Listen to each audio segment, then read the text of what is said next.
नमस्कार, न्यूज 24 देख रहे हैं आप और आपके साथ मैं हूं सऊद मोहम्मद खालिद। वक्त हो गया यूपी ब्रेकिंग का और पहली ब्रेकिंग न्यूज यह है कि कांग्रेस महासचिव प्रियंका गांधी ने प्रधानमंत्री नरेंद्र मोदी को आज चिट्ठी लिखी और इसमें उन्होंने लखीमपुर के पीड़ितों को भी इंसाफ दिलाने की मांग की है। प्रियंका गांधी ने कहा कि सरकार आरोपी को बचाने की कोशिश कर रही है। पीएम मोदी गृह राज्य मंत्री अजय मिश्रा को बर्खास्त करें। अजय मिश्रा के मंत्री रहते न्याय संभव नहीं है। प्रियंका ने यह भी कहा इस चिट्ठी में कि पीएम और सीएम आरोपी के पिता के साथ मंच साझा करते हैं।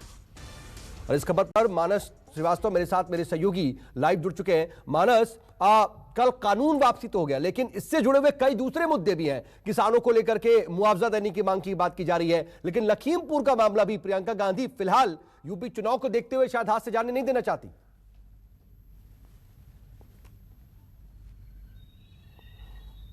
देखिए, ये पूरा मामला किसानों की राजनीति से जुड़ा हुआ और किसानों से राजनीति से ही जोड़ के इसको देखा जाना चाहिए।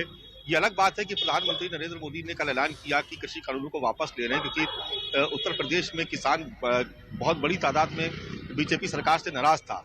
लेकिन जहां बीजेपी किसानों को अपने साथ देने की कोशिश कर रही, तो प्रियंका गांधी इस खत के जरिए किसानों को ये बताने की कोशिश कर रही है कि दरअसल ये जो कानून वापस लिया जा रहा है, ये एक राजनीति का हिस्सा है। क्योंकि अगर किसानों से हमदर्दी होती तो जिनके ऊपर आरोप है कि 5 किसानों की हत्या का उनके पिता जो केंद्रीय गृह राज्य मंत्री है, उनके साथ प्रधानमंत्री अगर मंच साझा करते हैं तो बेहतर नहीं होगा। इसलिए उन्होंने बर्खास्तगी की मांग उठा करके एक तरीके से किसानों को ये बताने की कोशिश की है कि कांग्रेसी वो पार्टी है जो किसानों के साथ खड़ी है।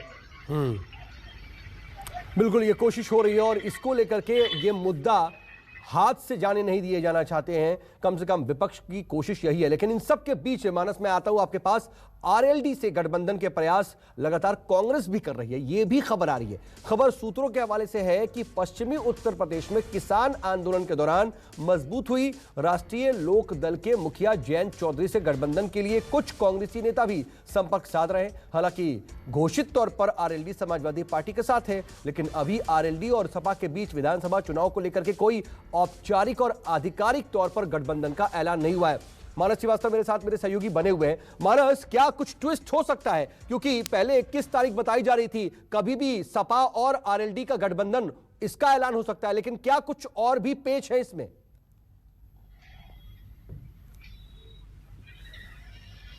देखिए, निश्चित तौर पर सियासत संभावनाओं का खेल है और एक कांग्रेस की तरफ से ये कोशिश की जा रही है कि अगर पश्चिमी उत्तर प्रदेश में उसको अपनी पकड़ बनानी है तो उसे एक किसी मजबूत सहयोगी की जरूरत है।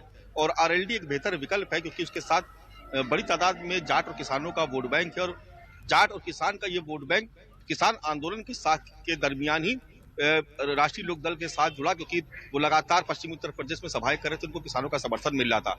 तो इस लिहाज से कांग्रेस ये कोशिश कर रही है कि अगर किसी भी तरीके से अगर बात राष्ट्रीय लोक दल से बन जाती तो पश्चिमी उत्तर प्रदेश में अगर उससे कुछ भी सीटें मिल जाती हैं तो वहां पर उसकी जीत की संभावना बढ़ जाएगी। लेकिन यह देखने वाली बात होगी कि आरएलडी जो सपा के ज्यादा नजदीक इस वक्त नजर आ रही है, क्या वो कांग्रेस के साथ जाएगी? मैं आऊंगा आपके पास मानस। इस बीच एक और बड़ी खबर बता दें। दरअसल यूपी विधानसभा चुनाव में जाट वोट बैंक को साधने में बीजेपी भी जुटी हुई है और पश्चिमी यूपी में बीजेपी के कई कार्यक्रम आने वाले वक्त में आयोजित किए जाने हैं। इस दौरान बीजेपी के कई दिग्गज नेता पश्चिमी यूपी का दौरा करेंगे, जहां वो जाटों और किसानों को सरकार के फैसलों को समझाने की कोशिश करेंगे। मानस मेरे साथ मेरे सहयोगी लगातार बने हुए हैं। मानस, पश्चिमी यूपी सबसे ज्यादा नुकसान कृषि कानूनों को लेकर के अगर कहीं से हो रहा था तो यही वो इलाका, यही वो गढ़ है। अब जब वापसी का ऐलान कर दिया गया इन कानूनों को, अब कांग्रेस बीजेपी यहां पर अपनी जमीन वापस से मजबूत करने की कवायद में लग गई है। शायद फायदा होगा भी।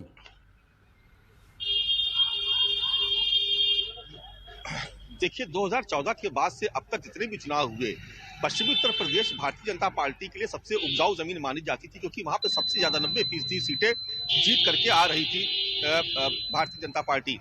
लेकिन बदले हालात में किसानों का जो आंदोलन चला, उससे भारतीय जनता पार्टी को बहुत नुकसान हुआ। और अब जबकि कृषि कानूनों को वापस लेने का ऐलान किया जा चुका है, तो एक बार भारतीय जनता पार्टी के तमाम दिग्गज नेता आपको आने वाले समय में पश्चिमी उत्तर प्रदेश के अलग अलग इलाकों में नजर आएंगे, जहां वो किसानों को समझाने की कोशिश करेंगे कि जो भी फैसला लिया गया वो किसानों के हित में लिया गया था और किसान नहीं माने, इसलिए प्रधानमंत्री नरेंद्र मोदी ने बड़ा दिन दिखाते हुए उन कानूनों को वापस लिया।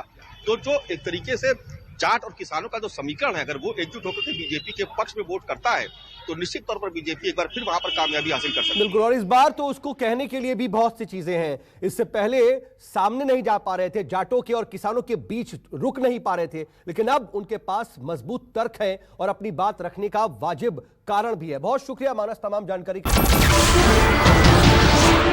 नमस्कार, मैं हूं मानक गुप्ता।